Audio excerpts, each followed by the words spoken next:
Jeena studios நேயர்களுக்கு வணக்கம்.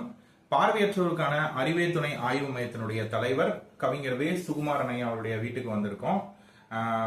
பார்வையற்றோர்கள் தொடக்கநிலை பள்ளி முதலாக பிரெயில் புத்தகங்களை வாசிப்பாங்க, பிரெயில தான் படிப்பாங்கன்னு இங்க பல பேர் கேள்விப்பட்டிருப்போம். அது எவ்வாறாக வாசிக்கிறாங்க அப்படின்றத ஐயா நம்மளுக்கு டெமோ பண்ணி காமிப்பாரு.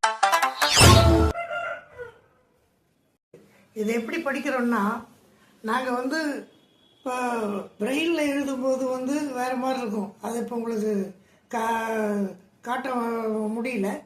ஆனால் பிரெயிலில் படிக்கிறது நீங்கள் படிக்கிற மாதிரியே தான், லெஃப்ட் டு ரைட்டு தான் படிக்கிறோம். Editorial. This latest issue of the touch is present before you on a new level of knowledge, sensitivity and global consciousness.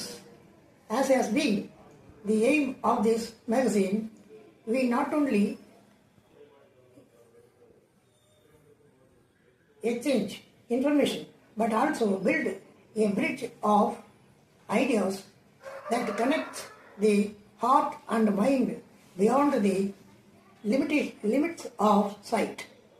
In this edition, we have collected 50 articles from various reputed newspapers, excellent poems and heart-touching stories of visually impaired writers. பார்வையற்றவர்கள் படிக்கிற இந்த Braille இப்போ மங்கிட்டே வருது அப்படிங்கிறாங்க. ஆனாலும் சில நாடுகள் அதற்காக பெரும் செலவு செய்து பெரிய அளவில் அதை வளர்த்துட்டு வர்றாங்க. உதாரணமாக இங்கிலாந்தில் பார்வையற்றவர்களுடைய மக்கள் தொகையில் 1% தான் பிரெயில் படிக்கிறதாக சொல்லப்படுது. ஆனால் அந்த 1% பார்வையற்றவர்களுக்காக RNIB, Royal national institute for the blind அப்படிங்கிற அந்த நிறுவனம் பல கோடி ரூபாய் போட்டு பெரிய அளவில் அவங்க பிரெயில் லைப்ரரி வச்சுருக்கிறாங்க.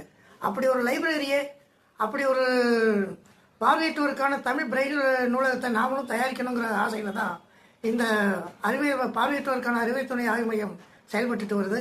என்னைக்காவது ஒரு நாள் அது நிகழும். அதற்கான வாய்ப்புகள் நெருங்கிக் கொண்டே இருக்கின்றன.